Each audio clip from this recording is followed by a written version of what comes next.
On today's episode of the Slide Experience, I have someone that is now I can actually call a friend, and he is a great asset to our creative team. He is someone that I actually call on a lot and he give me great advice, and I'm so excited to have him on the podcast once again. And he is a husband, a father, an entrepreneur, and now he can actually add author to the list. My friend, and I'm so excited, Mr. Kingsley, to the show. What's going on, my friend? What's going on? I see you kind of paused on the last name, just Adamudia. Adamudia. I know every time. And I'm like, I really don't want to butcher your last name ever. So I'm like, I'm just going to Okay. call you Kingsley. So, Yeah, most Nigerians always come with nicknames. So a lot of times people in college were calling me KI. Now people just say King, but I was definitely one of them students when the teacher was reading the roll, I was like, yes, I'm here, King's Adamudia. They didn't want to butcher it either, but it's okay. I know. I was like, I'm very familiar. I'm very particular about my name, and I Uh-huh. don't want anybody to mispronounce it. And I'm like, you know what? I practice it, and I'm like, I still don't want to mess it up. So I'm just gonna give him. I'm going to give it grace, and I know you're going to, correct me. So thank you for the correction on that. Oh, no problem. So we're here because you are basically adding this new journey, this new chapter, this new title Right. to who you are, and it's author. And so I just had to get you back on the show to make sure that we can, talk about the book Mm-hmm. and the blueprint to achieving more. It begins with you. It begins with who you become, right? And Right. it's be you have. Yeah. And so I want to know, the first question I have is, before we dive into all of the context, um, what made you feel like you was ready to write a book? I just felt some, to be honest, I just felt like something that the Holy Spirit was leading me on. It was something that I had wrote in my bucket list, uh, maybe about 7, 8 years ago, that I wanted to write books. But last year, the desire really came on strong to where I could actually finish what I wanted to start. And the reason why I wrote Be Do Have was really just, I'm still on my journey, but it started to come like I'm becoming maybe something different than I was before.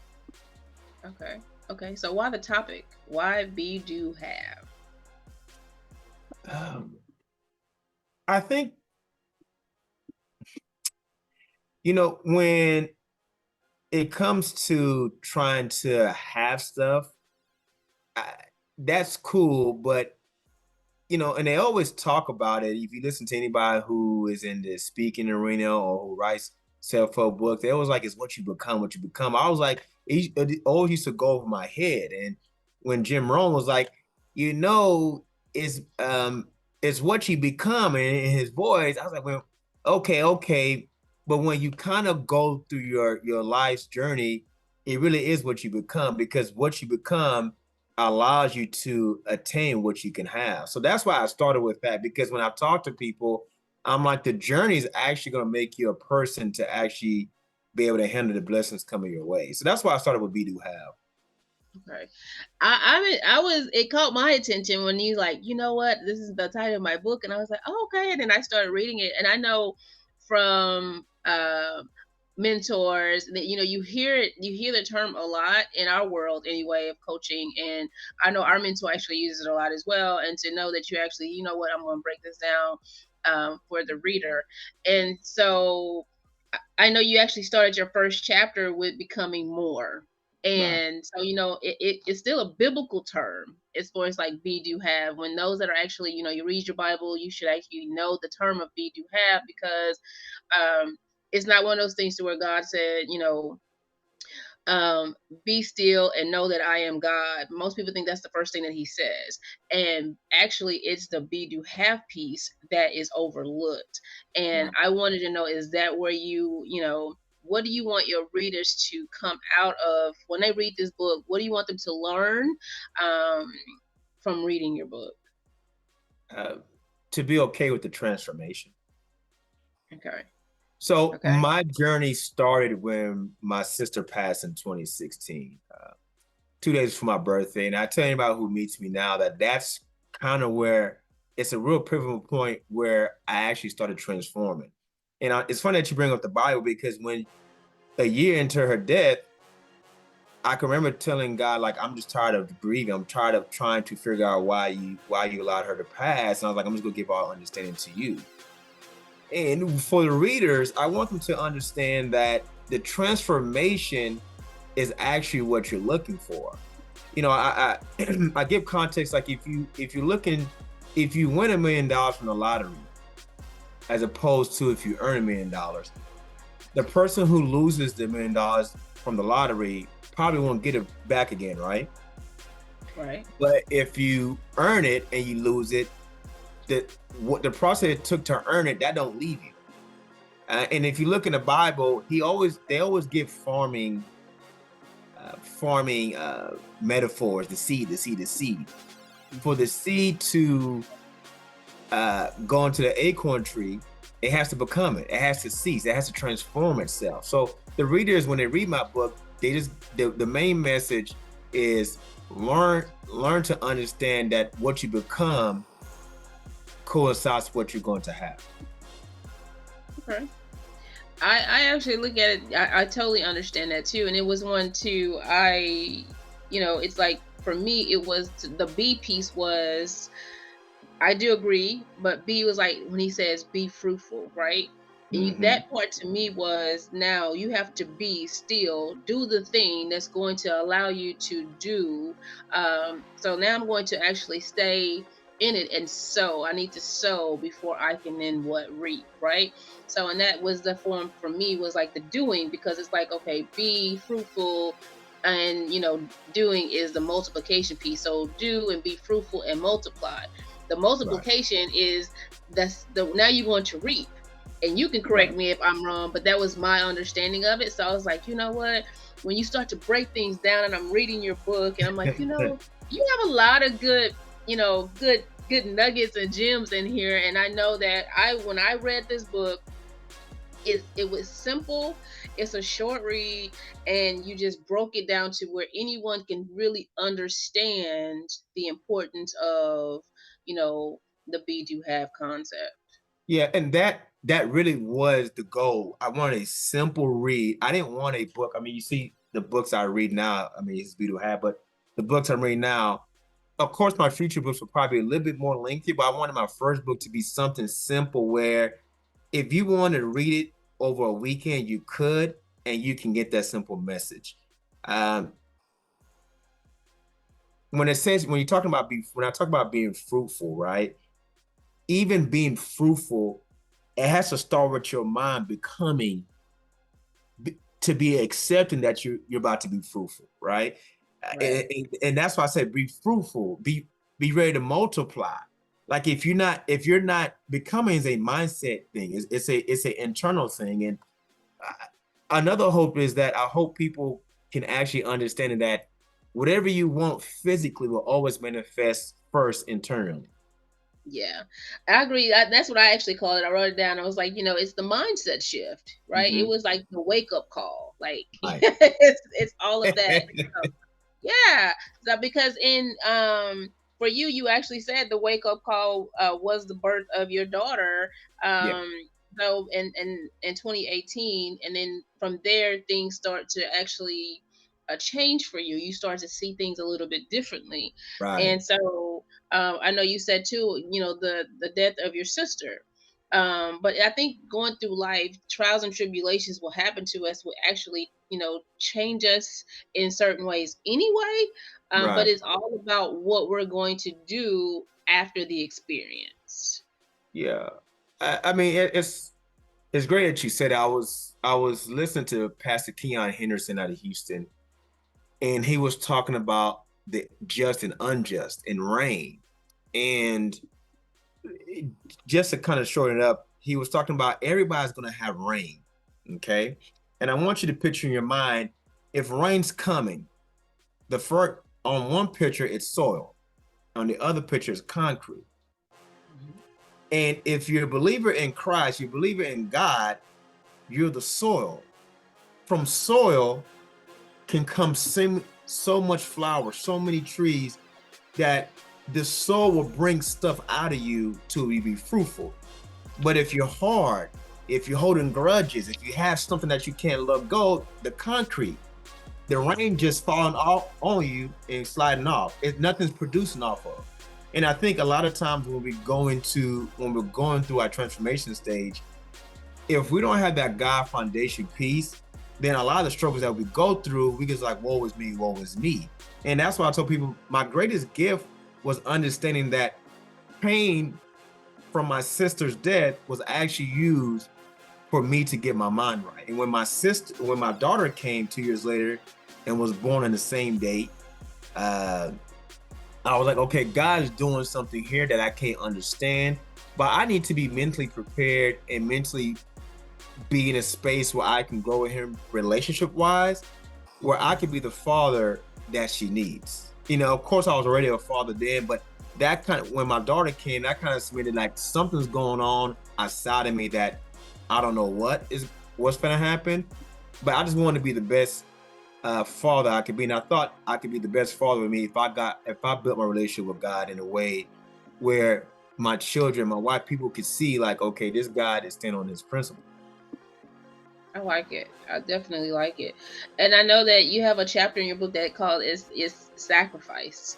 Yeah. So what sacrifices do you feel like you had to make even to get to that point?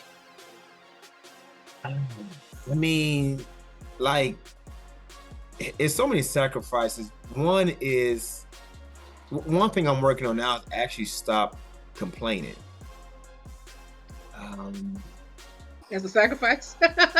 It really is. And when you feel like you complain a lot, when you try to stop, you don't realize how much you are complaining.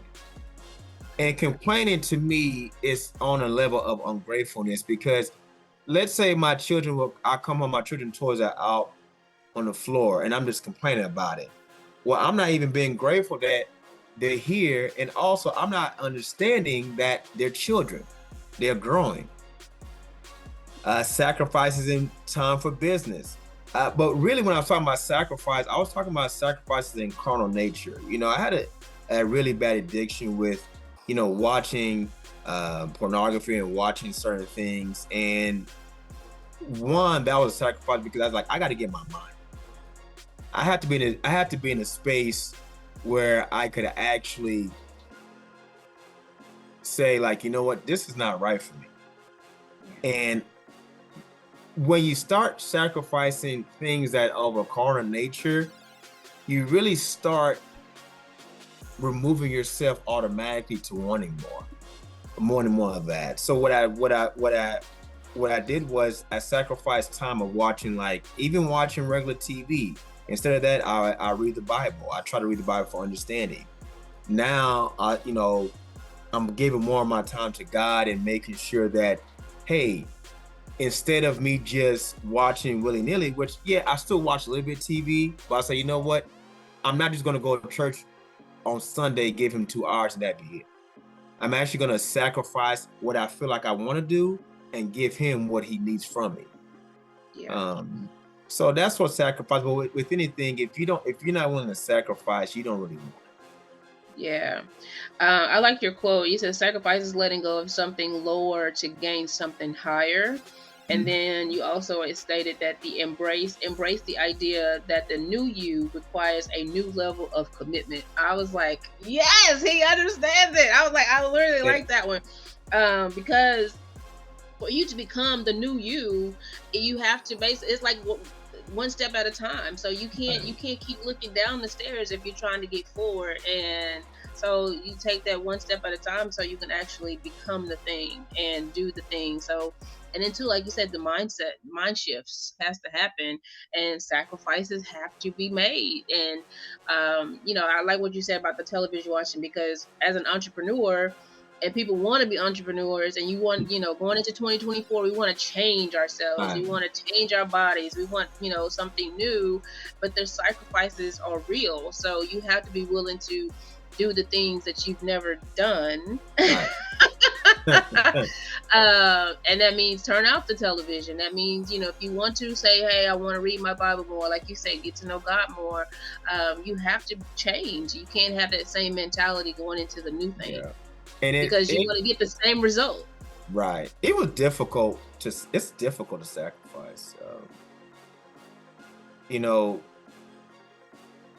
when it comes to sacrifice, you're not like every level. When I wrote every level requires me to sacrifice, that was one of the hardest parts for me to grasp, because when you reach some little success, you think that that same person, that same version of you is going to be required for the next level, and it's so not there. Like as you trying to scale the business, or you're trying to open, like let's say you have a franchise owner. I mean, you're a business owner, you want to do franchise.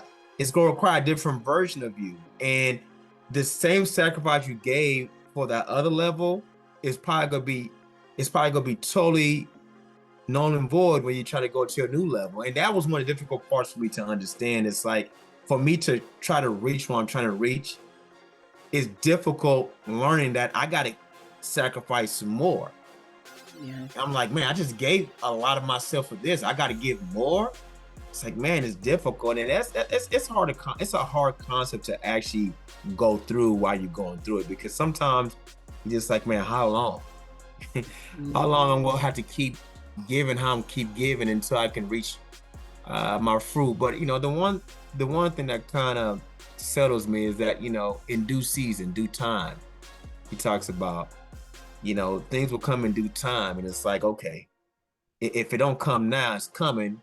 I may not be the person ready to handle what I want or what he wants for me. Right. And that goes to the saying of all work works. I think you actually have a chapter that about that too. Is like all work is I think is it all work works, but then I think all work is working. Either works for you or on you. There you go. That's that part.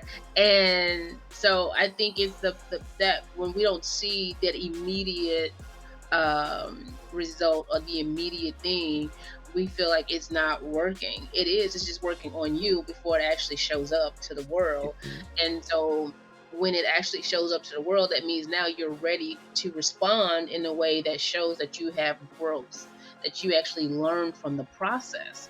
And so if you're not ready for what's to come, it's going to show up some way, form, or fashion. So sometimes you have to trust the process and understand that, for example, if you're a sales guy and you never sold anything, and you're still, there's something that that in you that you want to do this thing, and you haven't gotten a yes out of your sales, or you're not accomplishing your goals, but you keep showing up every single day, trying new techniques and trying new things, eventually you will get the yes. Right. But what you're going to come out of that knowing is that how you've gotten all the no's, so now you know how to get the yeses. So yeah, right?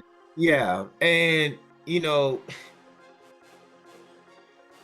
I just feel like society doesn't set us up to view that.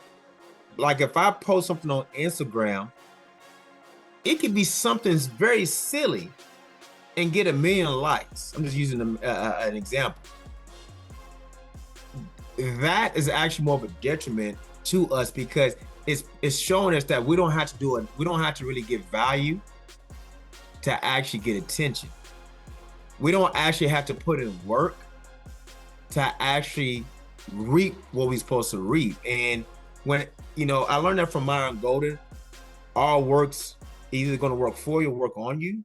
Yeah. And it's like when he said that, it really just sunk in my spirit. It's like, yeah, because I was like, man, everything I've done is actually been a stepping stone to what I'm doing now. And I thought about David in the Bible, where when he killed the lion, nobody was clapping for him. He did that by himself. He killed it. Nobody was there. Hey, good job. When he killed the bear, nobody was clapping. Oh yeah. Now when he killed Goliath, Saul kills 1,000. David kills 10,000. People started clapping, but before he could even get to that moment, he had to go ahead and handle business before, so he knew what was ready. He knew that, okay, Saul, this armor ain't gonna work for me. I'm gonna have to use my slingshot while using my line on that bear. I know what to do. Okay, you gone. So nobody. That's one. I mean, I just try to be honest. That's one of the roughest part of being an entrepreneur. Why I always kind of felt alone because I'm like, man, if I would share something with family members or close friends, it's like, yeah, whatever. I just want to go to my job. I'm like, man, this can help you. But when you actually doing the bulk of your work out the spotlight, nobody's gonna be there clapping for you. Nobody. It may be a few people, but for the majority of the part, just like the glacier, 99% of the things that's being done is underneath water. Nobody's there. So by the time you in the public, people can always tell the amateur from the professional. If I'm going to go play golf, they go understand. Hey, I haven't been playing golf for too long. But that's what I mean. But that's how they have that thing. Is that what is it? The identity syndrome. No, what is it? Imposter syndrome. Imposter syndrome. Yes, but I'm glad you said the whole thing about the isolation and being. Because you also write about isolation leads to a transformation, and so our family and friends don't ever understand, Right. because I've said it before. What God gave to you, He gave it to you, so you can actually understand it. Now it's up to you to make it work, and Right. no one else is going to see your vision until you allow them to see it when it comes through. When it's ready, the product has to be ready. They have to see you put in the work, Right. and because people talk about what they're doing all the time and what they want to do all the time, and so they see you as little Kingsley. They see you as the Right. Kingsley you want to be. You made the transformation from. They don't Right. see who you're trying to become, and so it takes a while for family and friends to actually say, "Oh, okay, now I see you." But you've already done all of the work, and that isolation. This is what you stated here. I leaped into entrepreneurship. The leap into entrepreneurship was a dive into the abyss. And then you actually ask yourself, can I really do this? So you have to believe it first. Right. Right. So the isolation, let's talk about that because I really enjoyed this chapter. I felt like it was really speaking to me because I like quiet. I like time by myself. It's the time that I spend so I can actually speak to God and I can hear Him and I can make sure that before I make a move, Right. because I have 100 things in my head sometimes, and I have to make sure I be still enough so I can say, you know what, God, this is what I feel like I want to do, but is it of you? Is this what you want me to do? So Right. let's talk about the isolation piece and what you want people to get out of that chapter. Be okay with your season of isolation. Yeah. Be okay with most of your work is being done in the dark. That was really what I wanted to get with that chapter. I was uncomfortable being alone like that. There were some times where when you're struggling when you have the vision before the vision's here, you're trapped in a time warp where you kind of have you have a little bit of clarity of what you want your end to be, but the gap before then, it's a less road, it's a trove less traveled, and when you are looking like a fool and saying, I got this in my mind, I know it's going to work, but it's not working just yet how it should be, it's lonely. There's no other way. And you got to get comfortable of saying, if I'm going to commit to the process, then I'm going to commit how the process is going to work on me. So that book, that chapter is really just being comfortable of doing the work in the dark before the praise comes. Because you're gonna have more people being critical and saying why you doing this before the praise actually comes. They only praise you when you've been beat up by life and you got it, and then you're like, man, this is all it is. So in your isolation time though, what did you, when you came out of it, what did you learn? Because I see here you also have it was difficult, and you said my internal demons were laid bare. I was like, wow. Like, and you said it was difficult for you, and I figured that was a thing to where when you go into isolation, regardless if it was it for entrepreneur journey, or was it because of the things that you were going through personally with all, losing your loved one? Everything shifts, right? So tell me Yeah. more about that. When I say isolation, I really felt, I'm really talking about how I felt inside. Mhm. You know, when you're in entrepreneurship, you're not really around a lot of people like you're going to a job. You constantly can see somebody talking, y'all can go on lunch breaks. You're constantly working in the business or working on the business. And in the beginning, it's so new to you that it's like, who can you talk to? Because the majority of people around you are not entrepreneurs. Even if you're part of a mastermind or you're part of a business group, the majority of people who are close to you, when I'm talking about family and friends, when you decide to go, they're not, most of them not going to be doing what you're doing.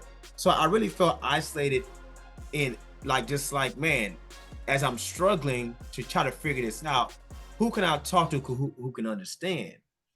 But what I learned was, in the dark, when I was isolated, it was actually working on me. I was actually getting better, but it's just like, when I was in shape and then I got out of shape, when I started having my children, now I'm back in shape. I'm in my ugly stage. If any black person know, if you growing your braids out, especially for guys, there's an ugly stage that you gotta have before you hit that hang time. People are like, boy, you need to cut that off. You can go ahead and get your taper. That hang time ain't coming. So in entrepreneurship, is an ugly stage, right? And you just feel isolated. So I just learned how to be comfortable with my growth. I had to learn that I'm isolated, not because it's like, oh, woe is me. I'm isolated because the work that needs to be done really when nobody's looking.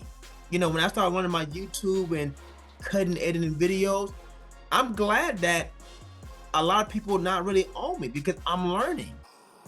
And a lot of times when you have all the spotlight, you know, it's difficult to fail when all them eyeballs on you. But if you're failing like one or two people, that's actually a good time to start failing. Okay, that person didn't like that. I'm gonna tweak here, tweak there. So, that chapter of isolation was just about, understanding that you're isolated because it's the time of growth. And the Yeah. majority of your growth is gonna happen when you're isolated. And just to be okay with that. There's nothing wrong with that. Because the Yeah. time where the spotlight's on you, you might not have a lot of isolation time. You may not have time to just be constantly in that grind mode. Now you're over there doing podcasts. Now you're over here doing speaking engagements. People, the eye on you. You may not have as much time to kind of learn the little mistakes that you need to learn. Yeah, sometimes we just learn. You learn on the way. You learn Yeah. as you go, and some you will make the mistakes, and some of us will fall forward, but we got to get up. And like you say with the KFC things you have it in the dark. What's done in the dark? Let me find the chapter. I want to make sure I'm doing you justice. Hold on a second. Yeah, done in the dark. Done in the dark. Yeah. So that goes back to that, and we want to press through our nose. We want to press through all of the trials and tribulations, because if something is in you, that God gave you that gift, that Yeah. talent, For and sure. the whispers won't go away. And all you want to do is become as strong enough of a person to see it through, because you know what you know, and you won't give it up. And so it's up to you to keep going, because if you quit, you're the same person. I was like, oh, I'm not going to do hair. I'm not going to start this hair salon. Oh, now I want to do real estate. And oh, I'm Mm. going to start this real estate business. And so the same you that wanted to do the hair journey is the same you that was going to do the real estate things, but you haven't done anything to become stronger, to become the thing. So you're still the same person going into the new thing. And all you're going to do is quit it as well, because you're not learning anything. You're not changing who you are. Well, for your audience, I mean, I'm so glad you said that. Whatever test you don't pass will come back again. Right. Whatever test you don't pass will always come back again until you pass it. Yeah. Right. Yeah, that means when God said, okay, well, you didn't learn that lesson the first time, so we got to go back and do this Go again. back again. Back again. So okay, we gonna make this journey a little bit longer than you we Mm-hmm. wanted to because you didn't learn it. So I definitely understand that. So when you say, so how hard was it for you to actually sit down and write this book? Like, somebody maybe wanted to say, I really want to write a book, and everything in your head, I need to get it out. For you, how challenging was it for you, if I at first all? Did you find it challenging at all? This one in the beginning, yes. Uh, so once I decided to say, you know what, once I do the outline, I'm gonna do the outline, do the title, and I'm gonna go from there. And I just committed an hour a day or a page a day.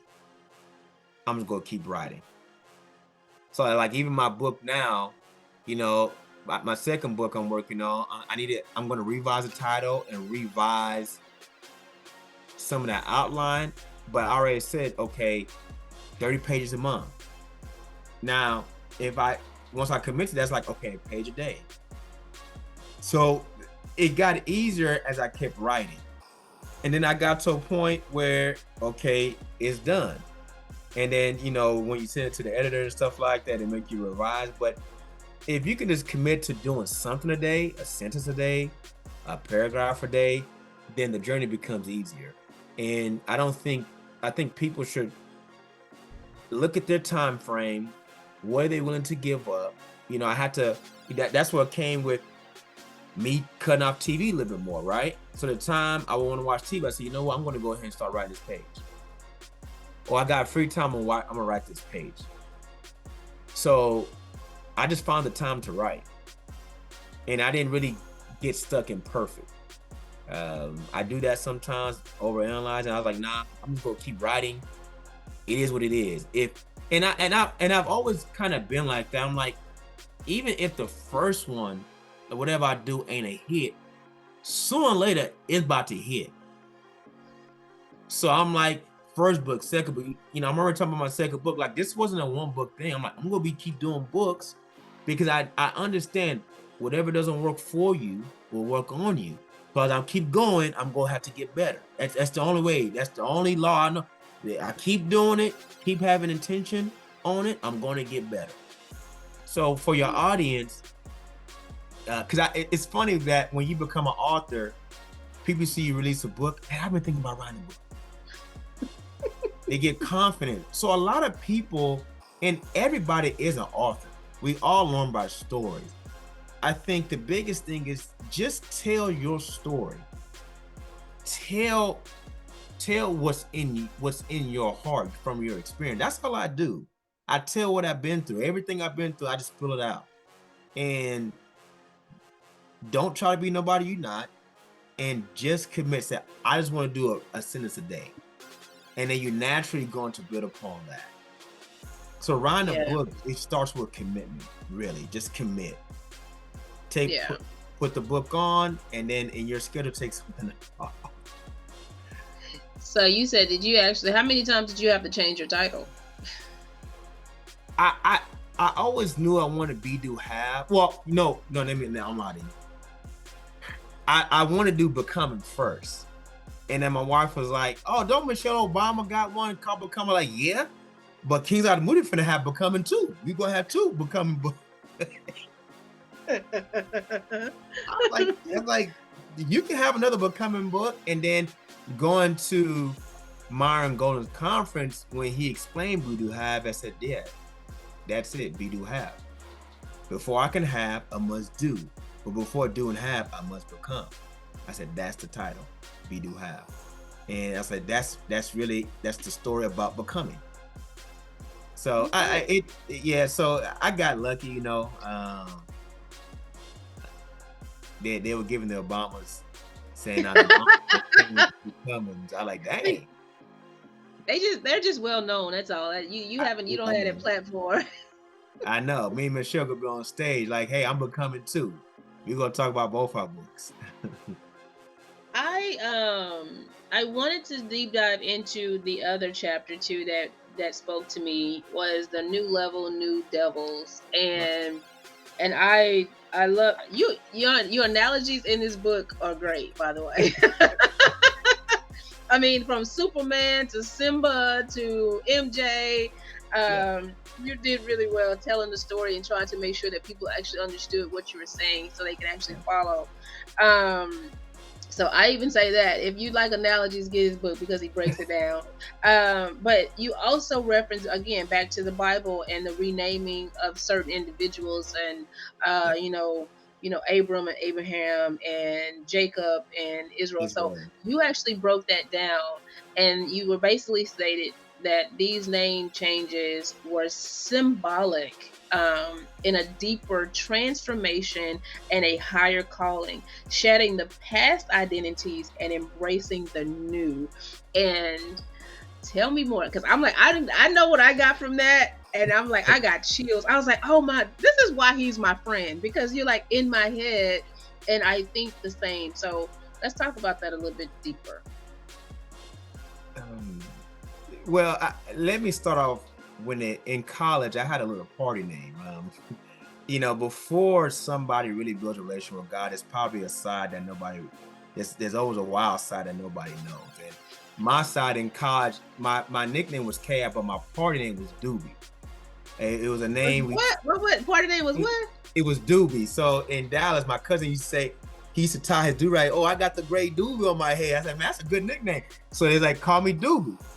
And it's funny now. I was doing a webinar on how to real estate invest last week, and I was joking with some of the girls, some of the AKs that know me, and it's like we can't call you Doobie. And I'm like, no, I don't go by that name. You got to call me Kingsley. I don't mind King or Ki, but you got to call me Kingsley because the level I'm on now, Doobie don't serve me. Who Doobie was, some of the stuff is still in me. Like I can have fun, I can joke, but that core person at that stage don't serve me. So when I said new level, new devil, there's always going to be something that you have to struggle with each version of yourself. And I always like to bring it to entrepreneurship because that's one of the purest forms of creativity. You got to use your imagination. Now, in our culture, both my parents are from Nigeria, and we just like the Jamaicans, we'll have like 9 things going on, but a lot of it's self-employment. And 4 or 5 years ago, I realized self-employment is not going to serve me. So I'm on this new journey of trying to scale and actually be a business owner where if I'm not doing my business, I'm still making money. Well, the self-employed Kingsley who made 6 figures, that ain't working no more.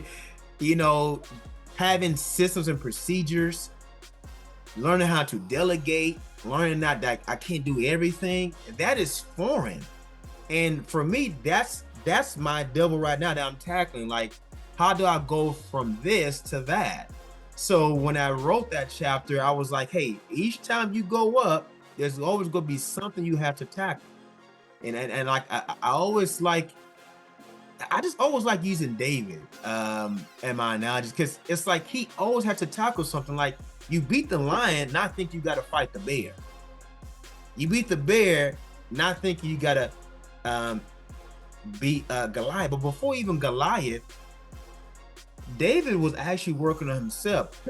When he went to the battlefield, his older brother was like, hey, what are you doing here? Give me my food and go home. You're the youngest one. You don't got nothing to do over here. Right. If David didn't learn a time and what it means to be a time and place where you should be speaking, or understand that some battles ain't meant for him, if he had spent time arguing his case, trying to prove to his brother, he would never fought Goliath. He dismissed his brother, beat Goliath, and then, okay, I beat Goliath, what's next? Well, then what's next is the new devil was Saul. Saul had to, remember, Saul got jealous. So while he's like, I'm just want to beat Goliath, hey, you go pay these taxes for my house, we don't got to pay no taxes. Okay, we cool. He was like, okay, I'm good. He didn't think like, dude, why are you jealous? I'm not even doing nothing. And David understood that Saul was still anointed by God. He's like, I can't kill you. So during that season, he had to learn more patience. Mhm. Like each level you graduate from is something new that it's like it builds upon what you did. And it's like you can't even, they had this saying, don't rest on your morals. You can't even rest on what you've done, because if you're still achieving, if you're still going, then it's going to be situations where, yeah, that's cool, you beat the line, but they don't help you with the bear. It helps you in principle that you can defeat something like that, but it's a whole different ball game beating something different, you know. Yeah. So that's what I Yeah. meant by new level, new devil. It's just like you can't really settle. You got to keep going. Like you got to understand something new is coming your way, and you got to defeat that again. Something new, Yeah. you got to defeat that again. I looked at it two different ways. I took it as the rebirth of something. So it was like you say transformation, and the higher and higher is calling. Right. So when David actually did had to defeat, he didn't, honestly, I don't, he second guessed it, but then he was like, you know what, why? I'm gonna go in and do this thing anyway. So he knew what he had in him, because most of us, like, you can't bring a knife to a gun show. What, you gonna get laughed at? So I think for many of us, we're so accustomed to wanting to hold on to the old us, Right. and God is saying, no, you gotta let that go. Like you said, you don't call me this. You can call me king, but I don't want to. I don't want. I'm no longer that person. I'm no longer that. I Right. am someone else. I am the same person, but my transformation into this, dad, the entrepreneur, the Mhm. boss, right? A God fearing man. You're like, hey, I'm identifying with what I need to be right now, and that's basically, strengthening in our faith as well, right? Right. I think you have that too. It's more so allowing us to shed the old into the new and become Mhm. stronger in faith, That right? fits the So thing, man. Yeah, just man, it's like I said, it's a journey, man. Look, the journey of becoming is so deep. It's like it's like once you in it, and mhm. once you start looking back, things that you used to do and things that like you need to start doing. Like I had to learn, like, I couldn't even, like, I learned how to pop off from my mom. My dad can be real mellow in public, especially, and even in a house. He never really raised boys. But my mom, whew, that's the lioness. She 5'4" and all a bit of feisty. And it's like I learned how to, like, if you like, I'm cool, but if you do something, I'll learn, like, hey, I will strain you out. But I had to learn that, if the Bible says slow to anger, slow to speak, and quick to hear, I had to learn that that ain't supposed to be doing that. Hmm. I had to. So it's like when you learn, the great thing about challenges and becoming is it reveals your weaknesses. It reveals where you're struggling.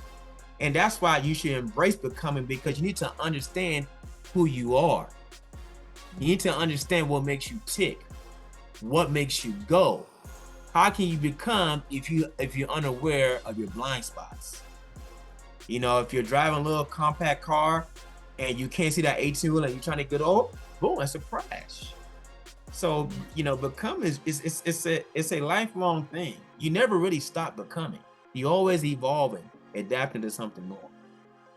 So with that said, because I know it's like everybody has a level of success. Everyone feels like, success is, is, oh, you have arrived because of this thing. So I'll tell a story, and I had someone come to my home, Mhm. and they went into my office, and they were like, "Oh my God, you really doing this? I mean, you got all of these plaques and all of these degrees. You've been to all of these places, and all these, it's like, oh wow, you really, you arrived." And I'm thinking, I'm just getting started. I was like, and I didn't, and I had that epiphany at that very moment. To someone else, I'm doing very, very well. And for me, I'm like, I haven't done enough, and there's so much more to me that I want to accomplish. And so I had to say, okay, for somebody else as looking on the outside in, you're doing it.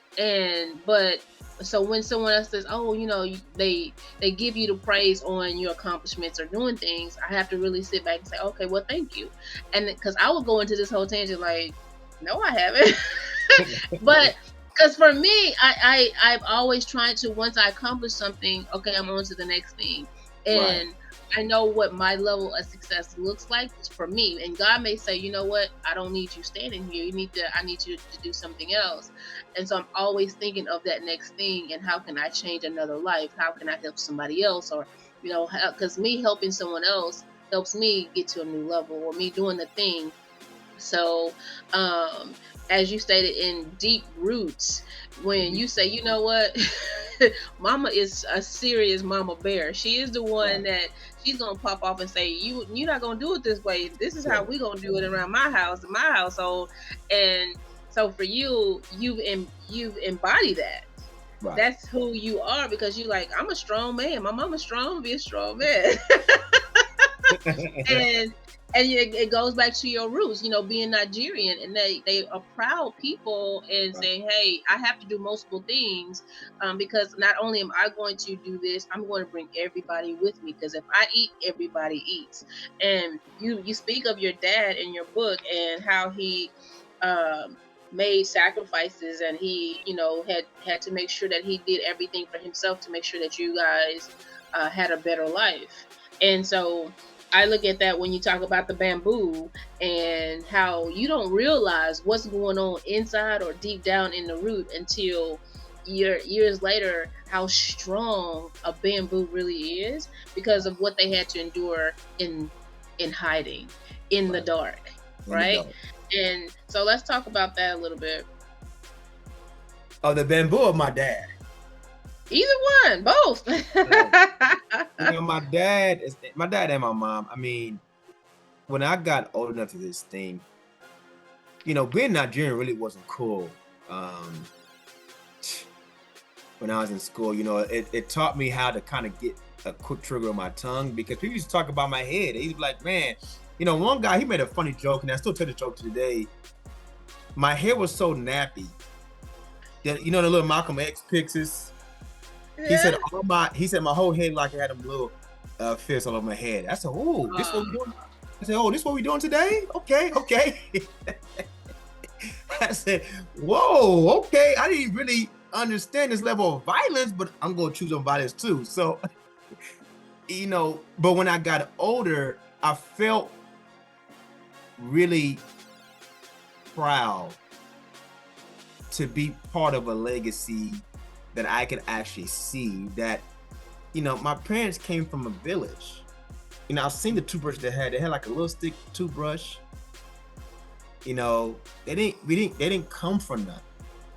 So to come from nothing, to come to America with nothing, and my parents don't have to work. That house is paid off. They're working to stay busy. I was like, man, I always told myself they were the foundation. If they didn't come like Abraham to a foreign land, I would have never be able to enter to milk and honey in the promised land. I would never be able to experience this. So I was so grateful. And I told my dad, man, thank you. Because like if he didn't come over, I don't know, where I would be. America is a country where I love it because you can actually come with nothing and be something. And um just being grateful to actually be able to build on what they started. And with the bamboo tree, it kind of I wanted to kind of bring into perspective of whatever you're working on, it's you finish start reaping. Um, One of my first successful businesses was back in '06, and I had it with somebody. And we had a disagreement, and out of my anger, I closed the business down. And I had a situation where I had a wake up call. My credit score was around 400, and just got real terrible. I went to debt collecting, and I was a debt collector. And then I was like, my wife was like, if you want to have kids, we got to have a house. So I was like, okay, let me get to teaching. And everything I learned how to be a debt collector, everything I learned how to be a teacher, helped me to actually be self-employed when I later quit teaching. The debt collecting helped me how to deal with people when they're going through emotions, whether they're either buying, selling, or especially I'm doing with investing. You know, when people are losing a home doing foreclosure or taxes, they're in an emotional state. So being cussed out, saying, hey sir, how you doing? I need you to pay this bill. Hey, why the F you calling me? And for me to be able to tone that person down and they want me to invite me to that house and still pay the bill, that helped me really start investing.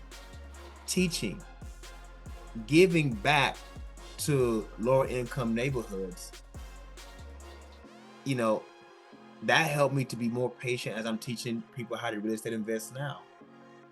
You know, so all them years helped me to where I can get to a point where now I can start flourishing a little bit. So with the bamboo, I like the bamboo because the bamboo, it 4 to 5 years you see no growth, and all of a sudden, boom, it shoots up. It's like all that time, you know, like if anybody who's made gumbo, cooked gumbo, all that time it was stirring, you know, all that seasoning getting in there, started salivating. By the time you ate, it's like, oh, okay, this is why we had to let it slow cook. This is why we had to put that seasoning and stuff like that. So that, I guess that's another analogy.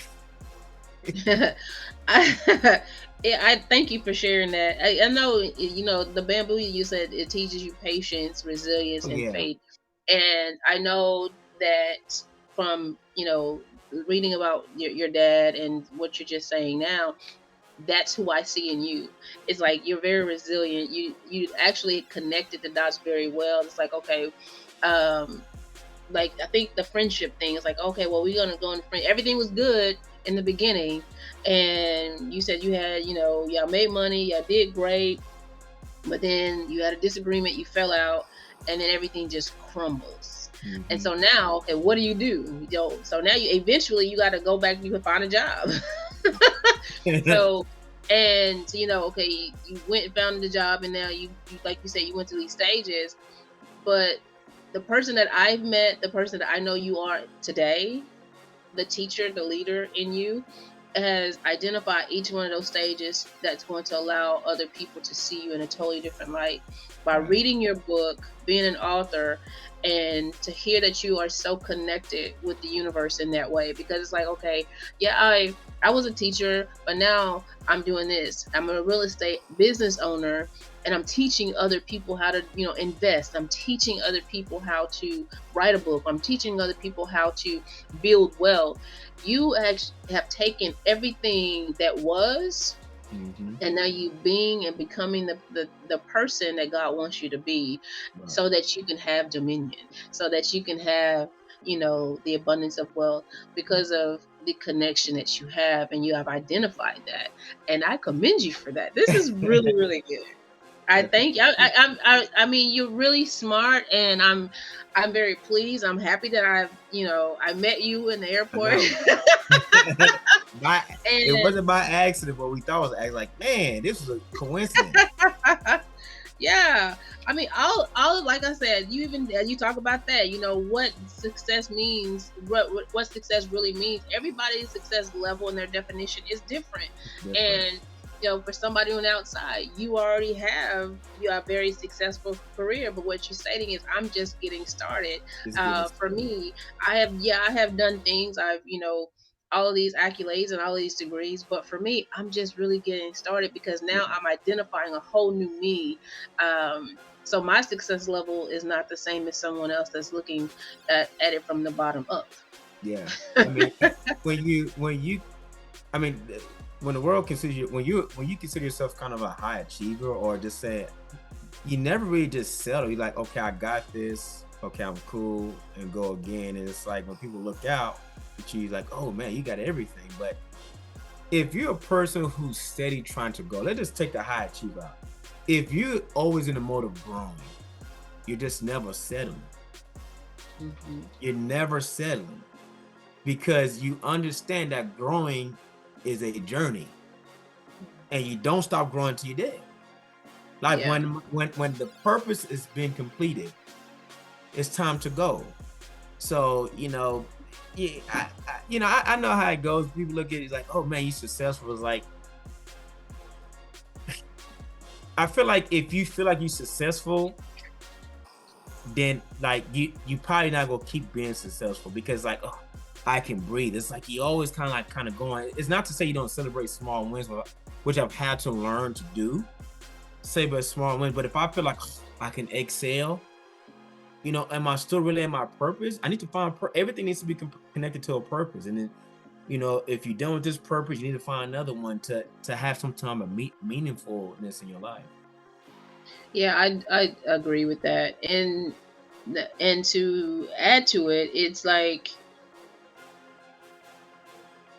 what when you arrive, as I say, like, oh yeah, I've arrived. I'm true to me. I'm like, I get bored easy. I don't like getting complacent. I don't like too much of the same routine. I'm okay with change depending on what it is. Mm. Um, and so when you say, oh, you want to start a business and you want to be a business owner, an entrepreneur, sometimes you want to do multiple businesses. You want to do, you moving in all types of different directions. And so it makes you feel good and feel whole when you're actually accomplishing certain things and multitasking and all those things. But so what do you want your readers or the listeners to know about Be Do Have um in that journey of while they're reading it? What I mean, as they're reading it, I know I asked you, what do you want them to learn? But when they actually pick up this book, again, it didn't take me that long to read this, by the way. Right, right. And I think I read it in actually one day.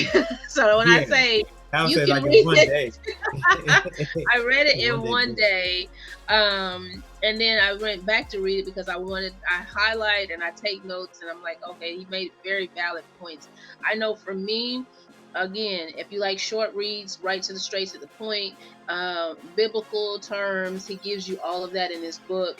And again, it's like, the blueprint is like the Mhm. beginning, and he's given it to you in this book. So I recommend that you read it. But my question to you is, what do you have to say? So what I want them to have from this book is, okay, the first thing is that your gifts ain't meant for you. It's meant for somebody else, multiple people. And for you to give a gift, technically you need to be in surplus. For you to be in surplus, you must build into surplus. So I want you that what for I want them to have to in this book, I want them to have the mindset that they're building towards surplus. So the surplus can give to the people that God needs you to give to. I need you to build towards that surplus so that seed that's in you can multiply into that tree that's going to have all these fruits that somebody can pick up. So just have that journey mindset in you. Have that process. Be that gumbo pot. Understand that you're boiling, you're cooking, and by the time you're done with your gift, there's gonna be so many people who can eat off you that they can share it with somebody else. But just be okay with becoming. I know that was probably multiple things. That's probably like three or four things. Be okay with becoming Be who you okay with are. becoming. Be okay with becoming who you are, who you really meant to be. I always, I love the Bible because even if you don't believe the Bible, if you look at it, everybody had an issue. There was nobody perfect in the Bible. They all had their struggles and had to become. But the one thing, especially for believers, okay, God wants you to have abundance. He wants you to. But how can God bless you with the abundance that you're supposed to have if you not become the person who can handle it? They they Right. they, they put gold in chapter 2 of Genesis. And once people just if people ask themselves, why would God put gold in the Bible early in Genesis when Adam and Eve were butt naked running around? There was no HEB, everything they could eat off of fruit, right? Eat off the tree. They even had to go shopping in them tight aisles. Oh yeah, I'm hungry. Boom, boom, boom. he always created a solution before you were aware that you had a need. And that desire that's in you is making you aware of the need that people are going to need, that people, he's making aware of a need for a solution he already has for it. That's all Right. he's done. He's already had the solution. If he's promised you this, it doesn't become void. It will happen, but you need to be first, like you said, have a desire, and then it's like, okay, there's a need for this, and then boom, I'm going to become boom, boom, boom, so that solution can be there. So, just I really hope that people just read this and try to gain understanding and just be comfortable with becoming. Just be comfortable with becoming. Be comfortable of becoming the best version of you every day. And I feel that if people can take that nugget from this book, this is the foundation for them. That's why in the book he's starting. He's at the beginning. He's at the beginning. So, I'm very grateful that you had me on this podcast, and I'm grateful that I got to share about this book. It was something that I didn't even know that a lot of people want to write. So if I didn't even have a desire to do this, then I probably wouldn't give hope for somebody who could become the greatest writer we know now. This could be the inspiration for somebody to be a best-selling author. Me taking that step up. I agree. I think what Be Do Have is a great beginning. It's a great tool, a resource, a blueprint. Making sure that if you don't know who you are, this is a good way to start.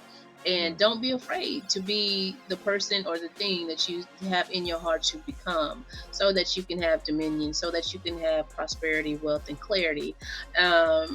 And because God created us to create, He is the great I am for a reason. And don't be afraid to be who you are. Your family and friends will not understand it in the beginning, but you have to persevere and do it anyway.